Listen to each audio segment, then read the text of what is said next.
আসসালামু আলাইকুম, কেমন আছেন সবাই? আশা করছি সবাই খুব ভালো আছেন। আমিও আলহামদুলিল্লাহ ভালো আছি। চলে এসেছি আরেকটি ছোট্ট একটি ব্লগ নিয়ে। তো ব্লগটি এই তো সকাল থেকে শুরু করলাম। তো সকালে এই যে নাস্তায় দেখতে পাচ্ছেন, তো আমি নাস্তা বানিয়েছি।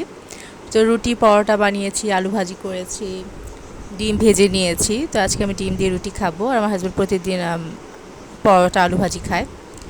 তো এই তো খাওয়া দাওয়া শেষ। আর এটা হচ্ছে আমার মেজো বোনের বাসা। তো মেজো বোনের বাসায় বিকেলবেলা গিয়েছিলাম। তো ও ফোন দিয়ে বলছিল, উনি জোর করে বলছিল যেন ওদের বাসায় যাই। তো সেদিন শুক্রবার ছিল। তো বাচ্চাদের যেহেতু পরীক্ষা শুরু হয়ে যাবে, তো সেই জন্য আমার মেজো বোন ফোন দিয়ে বললো যে আজকে তোরা আয় আমাদের বাসায়। তো এই তো চলে গেলাম মেজো বোনের বাসায়। তো এই তো আম্মুর জন্য অনেক মজার গুড়ের ক্ষীর রান্না করেছে।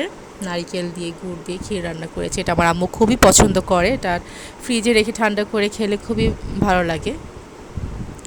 তো এই তো আমরা চলে এসেছি। তো আমার হাজব্যান্ড আমাদেরকে দিয়ে চলে গিয়েছে, ও আর আসেনি। তো ওকেও আসতে বলেছিল। তো এই তো সন্ধ্যায় আমরা সুন্দর নাস্তা খেয়ে নিলাম, পুরি, চিকেন সমোচা। তো এগুলো খেয়ে নিয়েছি। তো আলহামদুলিল্লাহ খাবারগুলো খুবই ভালো লেগেছে। তো আমার বোন দেখেন কি পাগলামি করেছে, ও আমাদের জন্য পোলাও মাংস, গরুর মাংসগুলো রান্না করেছে। ওকে নিষেধ করেছিলাম যে কোনো দরকার ছিল না, কিন্তু ও বলছিল যে না, বাচ্চাদের পরীক্ষা শুরু হয়ে যাবে, আবার কবে না কবে আসা হয়, তো সেজন্যই তো জোর করে আমাদেরকে খাইয়ে দিল। তো আমার হাজব্যান্ড যেহেতু আসতে পারেনি, তো ওর জন্য খাবার দিয়ে দিয়েছে। তো প্রতিবার আমার মেজো বোন দিয়ে দেয়, যা যা খাওয়া দাওয়া করি সেগুলো দিয়ে দেয়। তো বোনের আসলে এরকমই হয়। তো এই যে আমার হাজব্যান্ডের জন্য খাবার বেরিয়ে নিচ্ছি। তো এটা কিন্তু আমাদের বাসা, তো আমার বাসায় চলে এসেছি।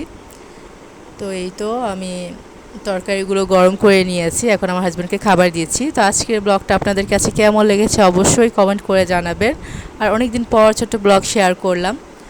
তো সবাই আমার পাশে থাকবেন, আমাকে সাপোর্ট করবেন। আজকের মতো ব্লগটা এখানেই শেষ করছি। পরবর্তী ব্লগ দেখার জন্য আমন্ত্রণ রইল। আর সব শেষে আমরা পিৎজা খেয়ে নিয়েছি। তো আমার হাজব্যান্ড পিৎজা নিয়ে এসেছিলো বাচ্চাদের জন্য, ছোটো একটা পিৎজা। তো এই তো আজকের মতো আল্লাহ হাফেজ।